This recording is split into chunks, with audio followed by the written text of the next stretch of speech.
Let's create some magical and meaningful custom planner spreads.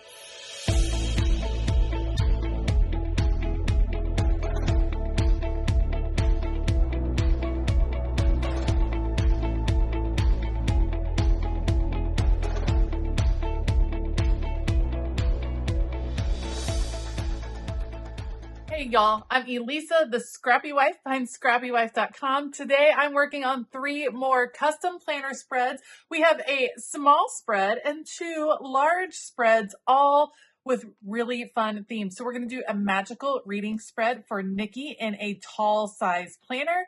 We're going to do a beautiful spread of butterflies and feathers that has a really important meaning behind it for Denise, and then create a bright, fun memory spread for Becky. So I will put you all on fast forward and then I will link everything that I use down below. All right, let's go. First up is going to be Nikki's spread, and Nikki is jumping back into a mini happy planner size. I call it the tall size. She's been trying some of my inserts. She's kind of going back to her roots, and so she wants to experiment with the dashboard layout in the mini, which I love. And she asked for a magical reading spread. All I could come up with was definitely a Harry Potter reading spread, which I thought was so fun. So I'm actually going to use Bookworm Volume 3 from Wrong Wrong Devo. Love that for a book theme, a reading theme, whatever the case may be. And then a few Harry Potter pieces from Color Play / Photo Play. They have a great collection of Harry Potter fun, including a few stamps, which will also make their way onto Nikki's spread. Because this is a tall spread, I decided to do a quick monthly layout for her to show her how you can decorate a really simple monthly layout in this particular size. You can't use quite as many stickers. So that's, questions that I get. If you like this smaller size because it's easy to toss in your bag, to take with you, that is awesome, because I do think above anything else, you're going to want to focus on how functional is your planner. And if you need your planner with you and you need it to fit in your purse, then the tall size is definitely the way to go. But you also want to have fun decorating it. You just can't use quite as many stickers. One way to overcome that is to create a tip-in like I did here for Nikki. I decided to do a little tip-in for her to add in the books that she wants to read that month. I left this undated so that she can add it into her planner whenever, but I think mainly the key is in the calendar view of this particular size to keep the decorating on the edges. There's not a ton of room to write in the middle, so there's not really a lot of opportunity to add stickers in the middle because you don't want to cover up your writing opportunities. So I stuck with the stickers on the edges. I loved pulling in a little bit of sparkle from Simply Gilded. I used like all of the different collections, you guys. This is washi tape from Simply Gilded. It is a blue sparkle, definitely gave me all the magical feels, so I wanted to include that. And now let's take a look at the dashboard layout. I think for this size planner, that would be the mini happy planner. Again, I call it the tall size. I feel like dashboard is one of the most functional layouts for this particular size because it gives you an opportunity to do a big long list, to organize your thoughts on the left side, and then to keep a very simple schedule over on the right side of your planner layout. Now I'm actually going to give Nikki a little extra decoration here with this huge sticker of the girl looking through all of the bookshelves. However, I'm going to make it functional by layering some functional boxes over the top of that. And I will show you what that looks like in just a moment. I'm going to fill in some of this top area up here. I love covering the corners. Again, maximizing the decor by putting around the edges and still keeping functionality is pretty darn important. So I'm going to get these elements onto the page and bring in some dark red boxes because I really liked this piece of ephemera that had the big wand and it was dark red, and so I needed to bring in dark red boxes. These are monthly boxes from Mojo Jojo Plans. Love the look of them. The red was perfect. So let's get this piece down. I'm trying to figure out, see how I'm going to layer the functional boxes over top the sticker? That allows Nikki to write in that area, but you're still getting all the feels of that sticker. Just because part of it is covered up does not mean your eye isn't automatically filling in that section, if that makes sense. All right, let's add just a few little tips over there. How cute is that little section? Now, there are some alphas in the Bookworm book that you can use, and I use them to spell out to do right here so she can have her long to-do list. Now let's take attention over to the right hand side. I have a set of stamps that I definitely wanted to use. There was one that said "You're a Keeper," which I thought was so adorable, so we're going to use that stamp. Again, a great way. Stamps are always a wonderful way to add interest into your planner spread without adding a bunch of bulk. So got that one down. Let me get that stamp put away. And then there was this little like baby wand stamp, adorable. So I'm going to use it to kind of fill in a few little gaps here and there, just to connect some of the spaces together. I thought it was just a fun little element to add. All right, we definitely need some functionality, some functional boxes over on the right-hand side, but first I'm going to pick a few decorative pieces here. I've been trimming off some of the pieces in the Wrong book that says "This book belongs to," and just using the illustrations. We're going to bring in one of the flying keys from Harry Potter, just having fun with all of the different elements, mixing and matching the Harry Potter and the books, because I think that they go together very nicely. Trim. Looking good. Last little bit I need to do, again, like I said, add in the functional boxes, layering again over some of the decorative elements, because then you get the impact of the decorative element, but you're still maintaining functionality, which is always going to be really important. So we're going to give her a few boxes here and there. I'm going to add a few more little decorative stickers, some of the smaller ones. You can use any size, but obviously if you're using smaller stickers, they kind of still hold their weight on a mini size spread. All right. Once I finish with the stickers, then I have to just repunch the holes, and that is going to be it for Nikki's magical reading spread. Nikki, I cannot wait to hear what you end up thinking of the dashboard layout, how the transition back to the mini happy planner is going, and I'm really pleased with how this came out. This is a fun size to decorate for sure. If you've never tried decorating this smaller size, give it a try. I think you guys will actually like it because it's fast, quick, and you still get to play with all of your favorite supplies. All right, so next up is a memory planning spread for Becky. Sometimes Becky has very specific events that she would like a memory planning spread for, but in this case, she asked for just a bright colored spread. And so I actually grabbed a set from Photoplay that I picked up at a recent scrapbook expo. It is bright and colorful, and it really is all about family and memory making. I believe it is called Whitaker Lane. I will definitely link it down below. And I'm starting with this particular paper that has all of these fun words. They're words like, brother, sister, mom, dad, memories, happiness, family, my tribe, love, just great words for any memory keeping spread. And I'm cutting out these words in strips because I plan to use them on this lined paper.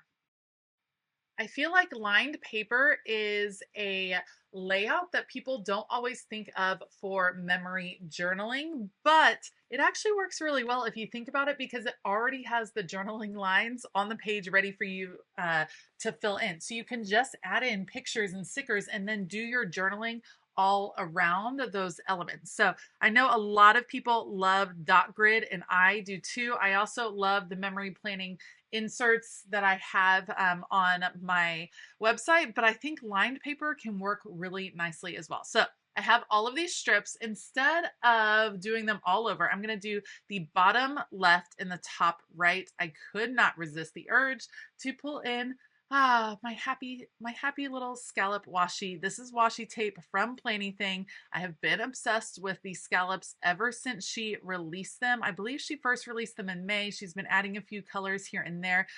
This is by far my favorite washi tape at the moment. I'm a tiny bit obsessed with it. It used to be grid, but now it's scallops. Scallops, all the things, please. That's definitely the zone I'm in. So I'm lining up the word strips here in the corner just to kind of anchor the two corners. corners, I do plan to layer pieces over the top. So it's not like you're just going to have all these words sticking out. They're just going to kind of form a basis for the page. So we're going to come to the top section now. Again, we're going to frame in the whole thing with the scallop washi. It just makes such a pretty edge to the page. I am loving, loving, loving it, and I actually really dig this hot pink as well. With memory planning spreads, a lot of times I like to think in layers, like building a background page. If you were scrapbooking, your background page would just be your base page. Whether you were using a printed cardstock, a patterned cardstock, whatever the case may be, maybe you were using a white cardstock that you did mixed media on, however you got there, you would start focusing on the background. Then you would start building on top of that. You would have certain elements that you meant to bring forward, certain elements that you wanted to fade back. And I think that's a great way to approach your memory planning spreads as well. So all of these words, the scallops, all of that is like building my own patterned paper to then bring in other elements for memory keeping. There is a cut apart page in this particular set. So I'm cutting apart the cards that will work for journaling on. I thought that those would be excellent places for Becky to add a little journaling, whether she's going to document just general family thoughts, maybe a specific event when her family gets together. There's all kinds of things that you can bring in to those journaling. You don't have to just do pictures on your memory planning. In fact, a lot of people don't like to include pictures. They like to include, mementos like receipts or movie tickets, or just writing out what was happening on a particular day is a great way to kind of bring your memory journal along with you and easily incorporate it into your planner. The cards I am layering over top of the words so that the words are not quite as in your face as they were when they first started. Now I'm adding some boxes. These are Mojo Jojo's big rainbow boxes. I love using these double boxes almost as a landing place for Becky to add photos. So I'm going to add a couple of those. She obviously can layer photos on different places in here. It doesn't have to be where these boxes are, but I think it works out really well.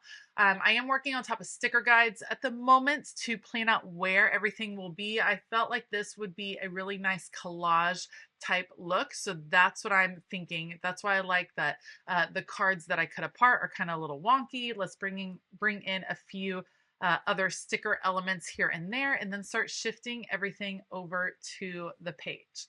You see what I mean about the lines in the background? They definitely kind of disappear, but as she's journaling, they're ready to go. Like, she doesn't have to worry about creating separate journaling spots. They are already built into the page, so it can make your memory planning and memory journaling a lot easier in the end. So if you are considering starting memory planning, think of using lined paper. It could work out absolutely fantastic.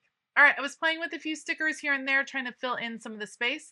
And that is going to be it once I find that last one for Becky's memory planning spread. Let me know what you think of it down below. I think it is bright and fun and perfect for a summer spent with family. All right, the next custom planner spread I am creating is for Denise, and I'm using a big size vertical spread. I will be completely honest that I'll probably have a little trouble talking about this spread without choking up. This is a really special spread for a really special cause.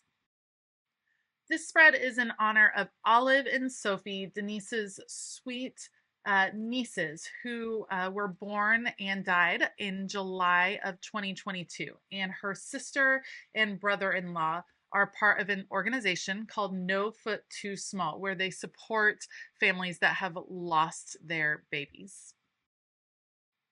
And one of the big indelible images that this organization uses are feathers that come together to create a butterfly and feature the names of lost babies. And I just thought it was so beautiful. And she sent me some gorgeous pictures to look at to reflect on creating this spread. And I felt very honored to create it. I would be lying if I said I did not tear up and cry a little bit when I was making it. It's one of those things that hits home. Of course, I'm a mom of twins, twins. I'm a woman that has lost babies before, and I know the impact it has on your life and how loved those babies are. So I did not have feathers, nor did I have a feather stamp, which is really where I thought I was going to go with this, that I really liked. However, I did have these beautiful butterflies. These are from 49 and Market. They are absolutely gorgeous die cut butterflies that I thought would really bring about the same feeling. And I love that they are brightly colored and that they are in rainbow. And I love the image of them flying upwards towards heaven. So that is what I decided to go with for this page. I wanted to have them, I kind of experimented with having them either like clustered with all the different colors, which really was a little bit closer to some of the pictures that Denise sent, but I thought having them in rainbow order just made a bigger impact on this particular spread. So that's what we're doing, starting with the red all the way to the purple at the top. All of these butterflies flying upward and outward, really creating a huge impact as the background of this particular spread. And I'm not really going to add any other decorative elements. I want these butterflies to be the featured element, the featured focus, just the main part of the spread. So that's where I went. It took me a long time to figure out where I wanted to place them, how I would order them, but I love how it came out. So I took a lot of time to build the background. Yes, it's taking away a lot of the functionality at this point in the planner spread making. Some planner spreads though, I think that that's okay to do. Sometimes you are creating a spread for different reasons. It might not just be functionality. It might be just something that you have in you creatively, and that is okay as well. All right, so I'm getting those down on the page. Then I found these two other ephemera pieces. I found some big frames that I absolutely loved and thought would be perfect to kind of anchor the corners of the spread. So I'm going to use the pink one and then the light blue one down here. In order to make them a little bit more functional, I'm actually going to put them on top of some bright white copy paper, just so that there is a white background behind the frame. Same with the blue one. Then I'm going to trim out around the edges, and that just gives me a place to write, and it will give Denise a place to write for the bottom one. So I'm going to trim those out and aim for the top left and the bottom right, my two favorite places to kind of anchor a spread. I'm getting a little sloppy in the cutting in the background, but that's okay. You're not going to see the white paper in the background. All right, this butterfly has got to move because that's where this frame is going to go. And I will have to resituate that butterfly here in a minute. So let's get this one down. You can see I'm kind of playing. We'll figure out what's going to go there. This one was just too big. I had an awkward space right there that really needed to be filled in. I go over these butterflies a few different times, trying to make sure that they are as filled in and complete as possible without looking too patterned. So this little one works well here in the corner. I had to add one at the top right there, and then I really needed one in the top right, and I'll come up with that here in a minute. All right, getting the last few on, then I'm going to do a little trimming off the edges of the frames that I have hanging over the edges of the paper. I do have to cut apart the two papers as well. Yeah, that's when I was like, oh yeah, I need something up here just to finish it off. That looks good. Then to add functionality, I'm going to bring in black boxes, Mojo Jojo Plans, black boxes. I'm going to try to aim for a box every day. Again, like I say all the time, I am going to layer over some of the decorative elements. You're still going to get all of the impressions of the decorative elements, but just something that Denise can still add some functionality with. So adding in a few of those, I figured sticker guides was probably the way to go because I would hate to have to move a sticker after and accidentally rip one of these butterflies because they are just too beautiful to rip. So let's add some lined boxes, some blank boxes in here.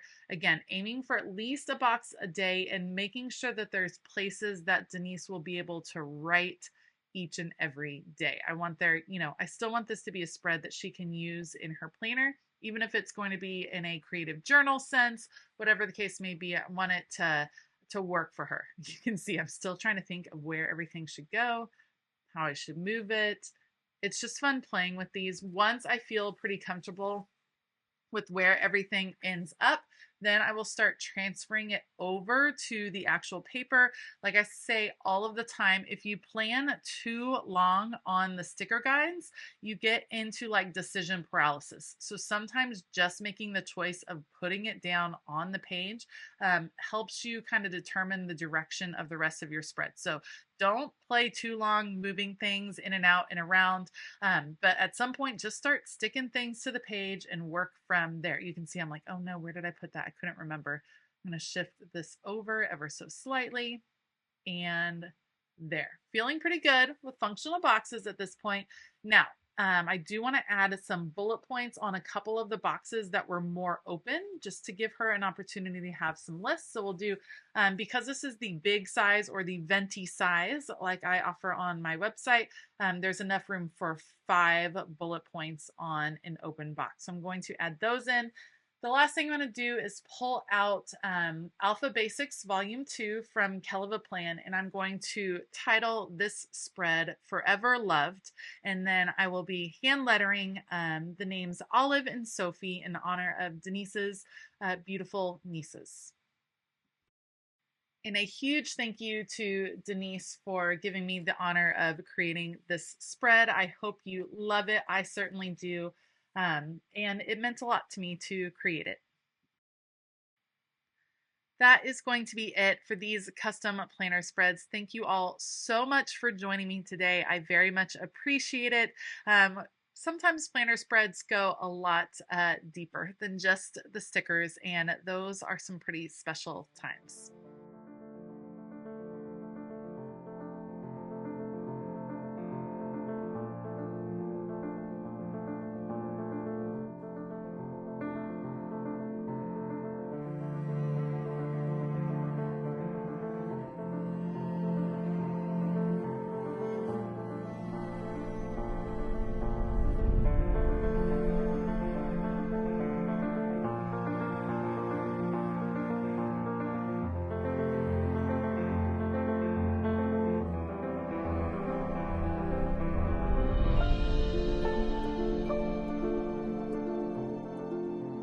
Thank you all so much for joining me today. As always, keep it creative.